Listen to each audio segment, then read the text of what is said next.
And so when he asked me, "Do you know who I am?" I of course said, "No, I don't." And he said, "I am Jesus." And I said, "No, you aren't. Jesus is white."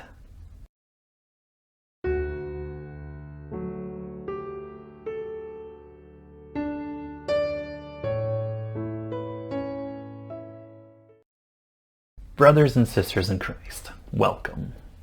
Heathens, you are also welcome. Maybe we will save your soul. I need to ask the Christians watching this video right now a question before we get started, because if I don't, you will probably immediately reject what I'm going to say. Why do you worship Jesus Christ? Is it to keep out of hell? To get into heaven? Or is it because it is what is true and right and just? Basically, if there was no reward for worshiping God, for worshiping Jesus, would you still worship him?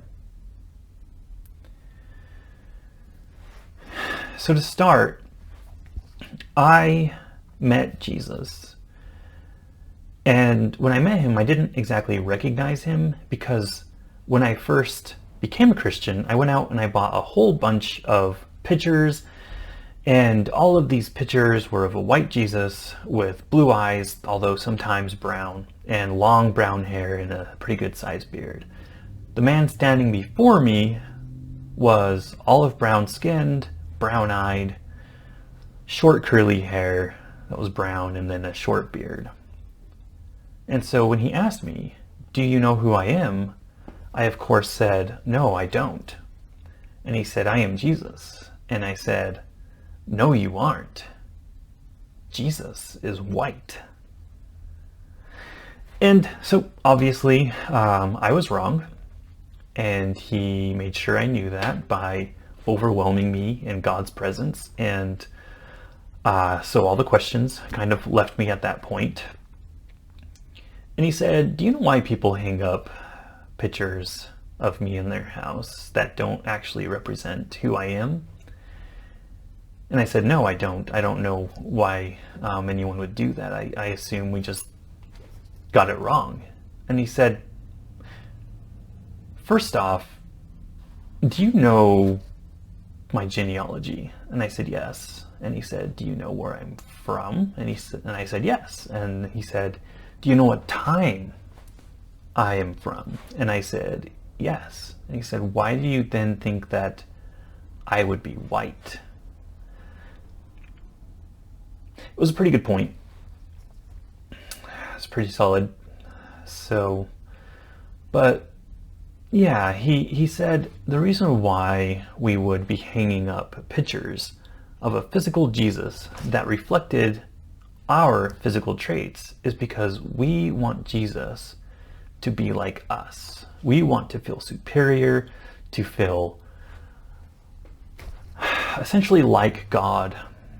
We have become our own gods.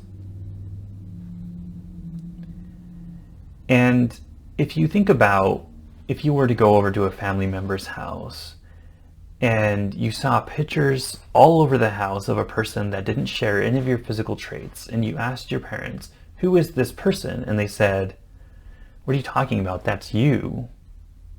We've been introducing everybody to these pictures saying that these are you."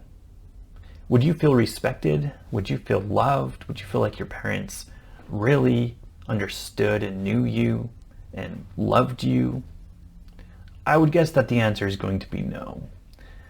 Now, apply that to a God who has killed people over less.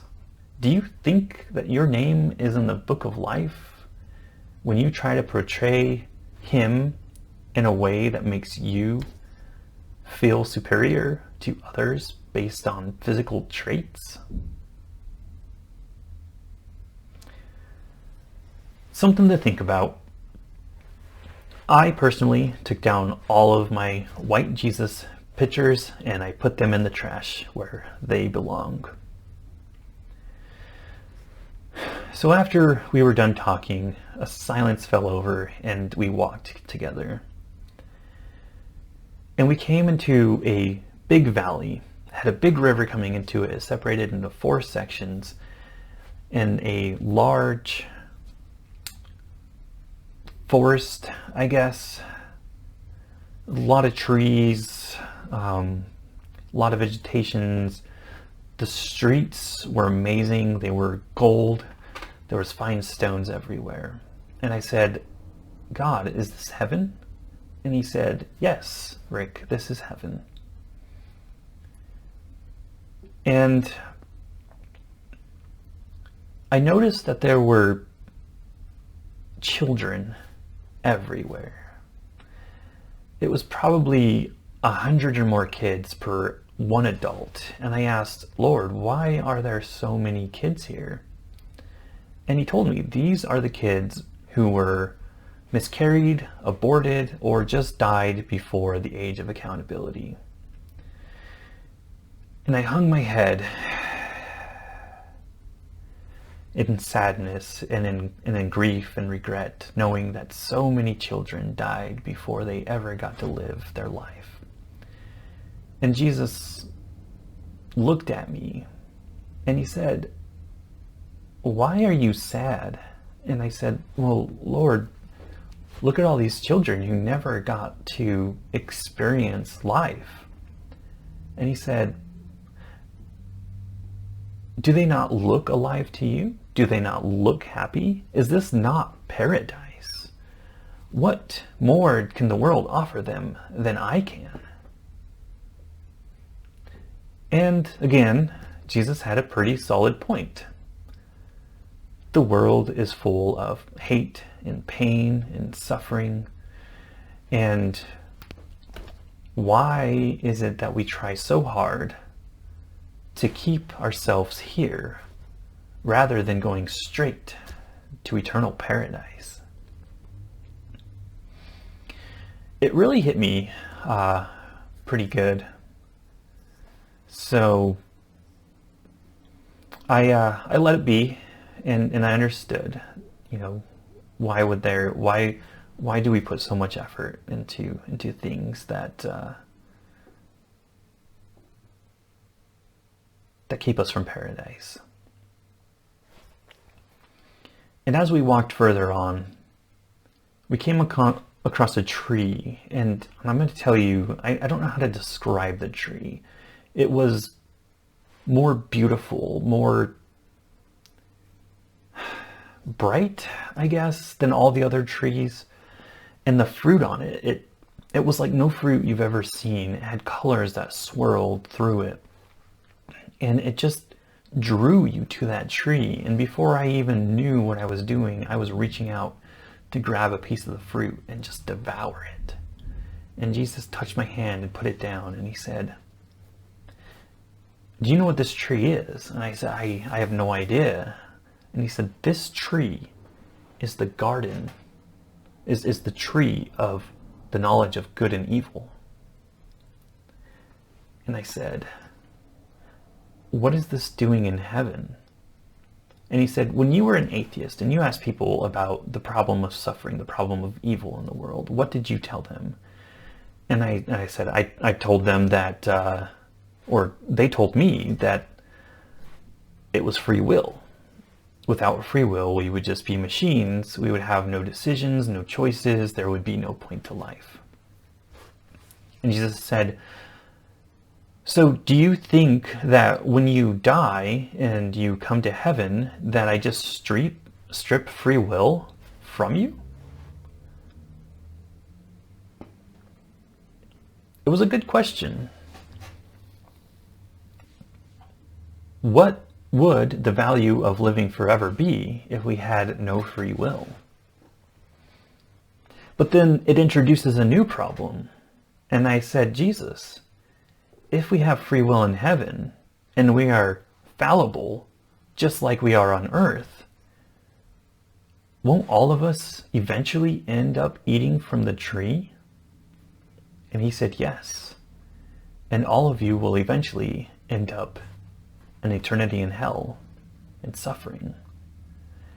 And I said, but that's not fair. And he stood up tall and he looked at me and he said, "What isn't fair? I came down and I gave up my life for you. Any time that you spend in heaven, whether it be 1 day, 30 seconds, 1,000 years, 10,000 years, all of that time is time that you did not deserve, and that by the grace of God you got. Hell is what you deserve. And so to complain to me and tell me that it is not fair and that I am not just because I put you in a place that you deserve,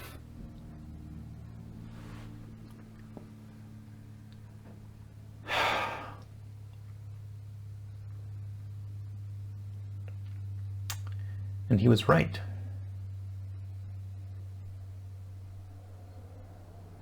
He was right. So, as I said, many of you aren't going to accept this. Many of you are going to say, I made it up. Many of you are going to pretend like this never happened and continue to use God as a get out of hell free card or a get into heaven card instead of taking it down to what it really is, and that is worship God because it is right, true, and just.